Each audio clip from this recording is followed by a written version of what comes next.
that doesn't make it to the cut. No. I'm canceling this entire project when that makes it on there.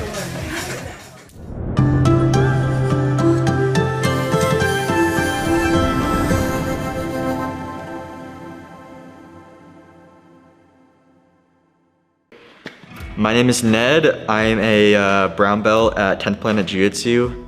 I've been training at 10th Planet Austin for about 6 years now, and overall about 8 years on Jiu Jitsu. So I started at 10th Planet San Diego. That's where I'm from. I trained there for about 2 years, got my purple belt. Then I ended up just going out here for like a music festival, South by Southwest, and shortly after moving out here, just because I thought it was a very energetic community. I just felt like the energy was powerful here, and it was just up and coming, and I just wanted to be a part of it. So along with Jiu-Jitsu, I'm an avid craftsman. I build furniture for a living. I started in cabinets, but furniture is my passion. I love to build the fanciest furniture I can build. And to me, this project is the top of the top. I can't think of a fancier piece of furniture than audio furniture. It's gotta be perfect. How did you get into carpentry, into craftsmanship, into this world? All right, so I was going to college at a community college. I was wrestling for them. But my parents ended up moving. I was 18, my parents moved to Minnesota. I didn't want to move there. So I stayed and I got a job with my friend's sister's boyfriend or whatever, you know? And it worked out great, I loved it. It was just building cabinets, which is kind of like a simpler version of furniture. But it was for a great company. They do extremely high-end work. So I got a taste of high-end furniture building. Yeah, so that's how I got into it, and I loved it, and I think that my passion for it really motivated me, and I just kept going with it. I've never worked another job besides just woodworking. I can't really even imagine doing anything else besides woodworking, because I feel like it's just become me.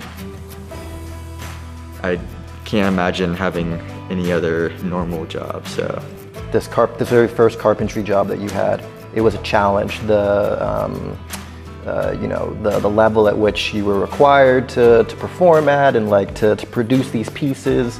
What were some challenging things about it? Like, what did that challenge bring out of you? It's really the challenge of problem solving, because wood is an imperfect material and you're constantly trying to make it perfect, basically. Like make it imperfect material perfect. So it's constant problem solving. There's always issues. That's the most fun about woodworking, is just like figuring out, okay, this is what I'm trying to do. These are the tools that I need. I'm gonna use this tool, this tool, this tool, and just maintaining as close to perfect, because perfect, like we talked about, is we're striving for perfection, but in reality it's never going to be exactly perfect as you want it. So it's just like you're just striving for that and just trying to do the best you can at all times. Would you consider this like your black belt piece of work? You know what I mean? Like if you had to qualify, like, hey, this is the best piece of art that I've ever put out. This is the best piece. What would be what would be that for you? This is definitely the best piece of furniture that I put out. I haven't thought about this in a while, but I'm glad you brought this up, because I've always thought of my belt levels like being kind of similar in woodworking and jiu-jitsu. Like, I'm a brown belt in jiu-jitsu. I felt like I was a brown belt in woodworking, because you got these guys that are like they've been doing it for like 30 years. They're like black belt. Like, there's definitely a lot higher levels than where I'm at. But I think maybe this is black belt level, where I feel like I'm breaking into that real black belt expert level where it's just like, where you're a professor of woodworking or a professor of Jiu Jitsu. Like, you could be teaching or you could be blah blah blah, you know. So I mean, man, I'm getting there. I don't know if I'm quite black. I don't know when I'm black. Maybe when I get my black belt in Jiu Jitsu, which could be soon, I'll consider myself a black belt in woodworking after these get shipped out. Yeah, I mean, looking at this, man, this is one of the best pieces that I've ever seen in my life. Like, it's got a retro vibe to it, a vintage vibe, but the craftsmanship into like the corners and the you call it varnish, the gloss. Like, there's an aesthetic appeal to this that like it's very difficult for me to describe. But like, you just look at it, you can see the quality. Furniture making is kind of a lost art as far as it's just like not very common anymore because it's just so expensive to have things custom made, handmade, solid wood. So yeah, it's a little bit of a lost art, but realistically, a lot of the pieces I build, like this one specifically, should last at least 100 years.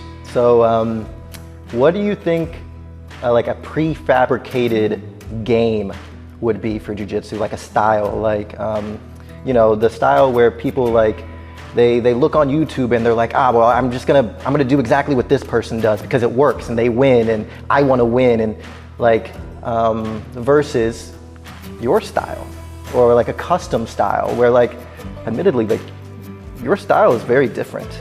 You roll very differently, you move very differently when you're like when you're in the middle of a roll. So give me some words about that. Yeah, I do have a very unorthodox style, and there's actually kind of like a debate going on about all of this that you're talking about. Personally, I believe that it just depends on the person. It's like each person learns differently. It's the same with wrestling, whereas like a lot of people, I think the majority of people take a lot from drilling and like drilling things over and over again. And I think I do too, but I definitely feel like I get more out of just watching people do things and then just rolling and trying them in a roll. If you're learning someone else's jiu-jitsu moves, like their style, then I think it can be good, but it's not always good. I think sometimes you're just kind of wasting your time learning moves that don't fit your body style, don't blah, blah, blah. It's like I think people underestimate how different jiu-jitsu can look from one body style to the next, and all this like whole spectrum of different body styles that seem to have a huge difference on ability to do one thing or another. So it's like teaching someone rubber guard, there's a good chance they're never even going to be able to do it, you know, like they're just not flexible enough. I would say when you're learning, it's really good to make mistakes, and I think a lot of people try to slow things down to crawl, you know, where they're just like, they're not being aggressive enough, they're being too defensive in jiu-jitsu, obviously, and just try things, you know, like just like you could waste time even in woodworking, like, oh, should I do this or should I do that? It's like, just try. I like to just try things out, and if I feel like it's just not quite like what I want to do quality-wise or efficiency-wise, I try something else, you know. You just use test pieces, you know. Going to the concept of like what works and then tying back in some craftsmanship thing. You know, are you someone that do you have a preference for hand tools, or do you have a preference for power tools? I know this is probably a big conversation in the community. It is a big conversation. Yeah, I'm a power tool guy for sure. A lot of people like hand tools, but I just try to use power tools for everything I possibly can. I do have a set of chisels that I keep extremely sharp that I use for lots of things. But besides that, I'm not a big hand tool guy. I think that's actually pretty consistent with what you said too, right? Like, you have this, I want to do a custom craft piece right? Whether it's an actual piece or it's your jiu-jitsu game, and you want to explore what works. Well, what works at the highest level in carpentry and craftsmanship is people using power tools to do things and get things done. Yeah, at this point, it's mostly hobbyists just using hand tools a lot. Like you see hand tools still being used, but it's not guys that are trying to make a living off of building furniture. It's like guys that are like screwing around in their garage and like trying to take months and months to build like a table or something. Yeah. It's almost similar to would you say this? Would you agree with this? Gi is to hand tools as no gi is to power tools. Yes. Yeah. I would say that's a great comparison. Yeah. Like a gi is just this like outdated thing that it is fun though. That's another thing that they have in common. Like hand tools are pretty fun to use. It's satisfying to use something without any power to it. You know, I like using chisels. I like using hand tools. I like rolling in the gi too. I think it's fun, but I think once that small amount of satisfaction goes away, then it's just like, all right, whatever. I'm just rolling, and I've got this fucking gi on that is useless. You know, it's just slowing me down. Both things slow you down, basically. And you probably get woodworkers the same as you would get gi guys that are like, blah blah blah, gi, like all these gi guys are really good, and you learn all these intricate details about jiu-jitsu from the gi, which is probably true, but when it comes down to it, I just prefer no gi. Here's an interesting thing you brought up a couple times was speed, and the speed to get something done, and to make sure it's functional and it works, and getting to that point. But you also combine that with carpentry, and carpentry is kind of this thing of like you want to measure twice and cut once, and you want to take your time with things as you do that. But then you combine that with jiu-jitsu, and jiu-jitsu is a little like, hey, I need to react in this moment. Yeah. So I guess when we're speaking to speed between craftsmanship and jiu-jitsu, how do those relate? What's different? What's the same? Yeah. So for me, this happened in both my craftsman journey and my martial arts journey. I used to think of speed as like, I'm moving quick, like I'm a fast guy. Like I just blow through the I'm just like trying to do this move really quickly. Like I'm just trying to move fast to get to where, same with woodworking, is like, I'm just walking quick. I'm like moving quick, trying to get this shit done. But then at a certain point more recently, I realized, maybe once I got into like my brown belt level on both, is efficiency is literally speed. You're trying to reduce unnecessary movements as much as possible. Then your jiu-jitsu starts looking a lot more efficient. Like I don't really go to seminars very much. Like, I don't watch instructionals. All I do is just watch what guys are literally doing in competition against high-level other guys, and I just do that. Yeah. Like okay, this guy passed guard using this blah blah blah move. Let me see if I can figure it out. I think it's probably better to just figure out what is going to work for sure, and just trying that, see if it works for your body style. Trying to copy people that have similar body styles as you, that are in the competition scene. If you're really flowing good, it's like if you like the rolls where I'm like, wow, I just felt really like I rolled really well. It's like you're almost not even there. It's like you're in a different kind of realm where you're able to just tune out everything, and things will start slowing down a lot. You're trying to get to the point where you're not thinking about what you're doing. Like you're just reacting, you're just flowing. Where does inspiration come from for you? Like your jiu-jitsu inspirations, your craftsman inspirations, where do you get inspiration from, and where does that sit with you? I think the inspiration comes from within inside me, and I think this relates to like how I see God and how I see spirituality. Like I think God, like we're all connected. God lives inside of all of us. It's kind of like an omnipresent feeling almost of love and connectivity. And I think that each person is kind of given like a task to try to chase down. That's where it comes from. It's just a natural desire to build things with my hands and to wrestle people. I don't know, like I just really like to wrestle people or jiu-jitsu people or whatever you want to call it. It's like it's what drives me, and there's no explanation. It's not like, it's just a weird thing to be passionate about, you know, where it's not like a weird thing to be passionate about, but like there's no explanation, you know, like there's no like real explanation for it. It's just fun for me. It's the funnest thing.